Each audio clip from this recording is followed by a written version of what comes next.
Hello, kamusta mga ka-Millings TV fan? This is Minang, you are tuned into Millings TV. Tayo po ay nakalabas at nag-dine-in sa Trinoma ng Burger King. At yan po ang ating kinain dahil nagmamadali po tayo para makapag-shopping. So yan po ang ating ginawa. The same time, nakapag voice-over lang po tayo at tayo po ay may pinamili. At tayo po ay pumunta sa department store.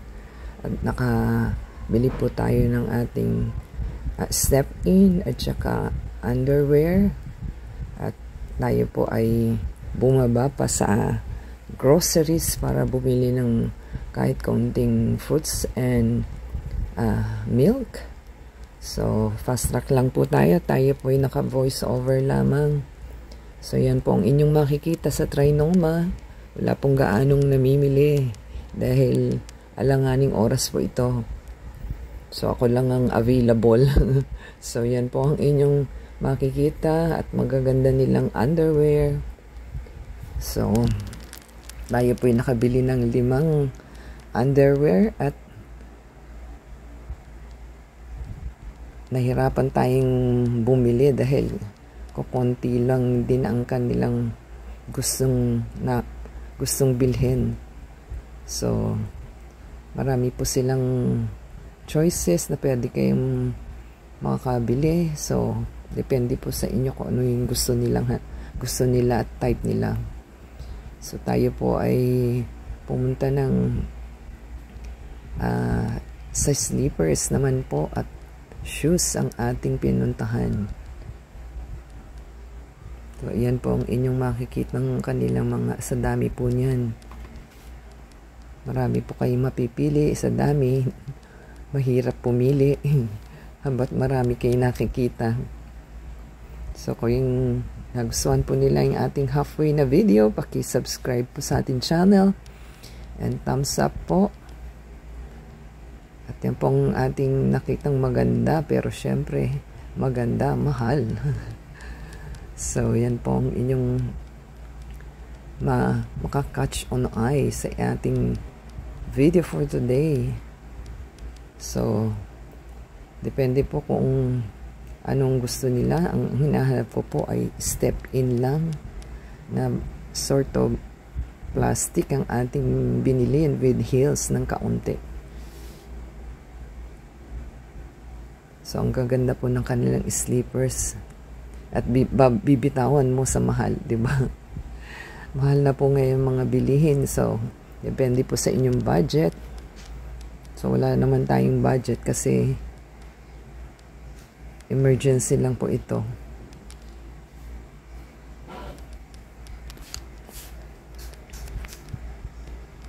So, namnamin po natin ang ating video para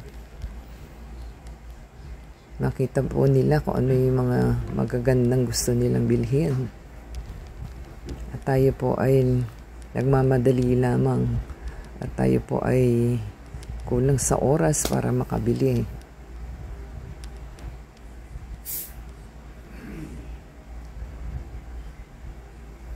So, malilibang po kayo sa department store. Unless na may pera po sila. Kaya kailangan may budget po kayo. Dahil marami po kayo mabibili. Dahil magaganda po ang kanilang mga items at mura. Swak sa budget naman po.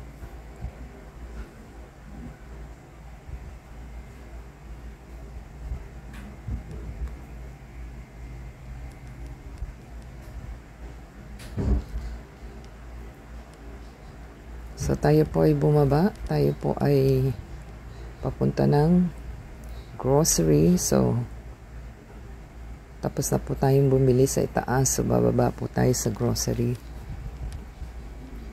At yan po inyong makikita sa next level.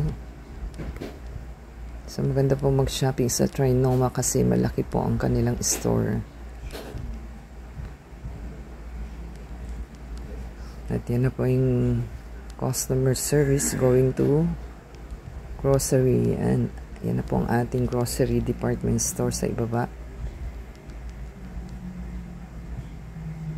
So, malaki po ang kanilang space at malaki po yung kanilang fast food na pagkakainan. So, tayo po ipapunta sa grocery na. So, kung nagustuhan po nila ang ating video for today, baka po tayo malipasan ng ating video. Tayo po ay bibili nakapamili po tayo ng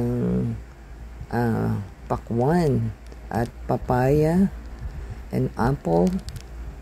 At kumuha lang po tayo ng milk dahil wala pong milk na stock sa ating lugar. So, yan po ang ating kinuha. So, ang sasarap po ng mga prutas at gano'n na po kamahal ngayon ang mga prutas. So, depende po sa inyo kung ano yung gusto nilang bilhin. So, yung gusto ko lang po yung gusto namin kainin ng aming binili. So, hindi na po tayong kumuha ng pomelo dahil super na po ang mahal. Wala na po tayong budget. So, kung nagustuhan po nila ang ating video for today, give us a thumbs up, comment down below. At i-shoutout po natin yung names and channels sa ating next video. So, abangan po nila. And support sa channel po natin to play the ads and video. And nanda sa Facebook, Twitter, TikTok, and Instagram. So, until next time po. Sana po ay nagustuhan nila ating video for today. Tayo po ay nakapag-relax. At yan na po ang ating naiuwi. At tayo po ay pasakay na. So, until next time po. God bless everyone.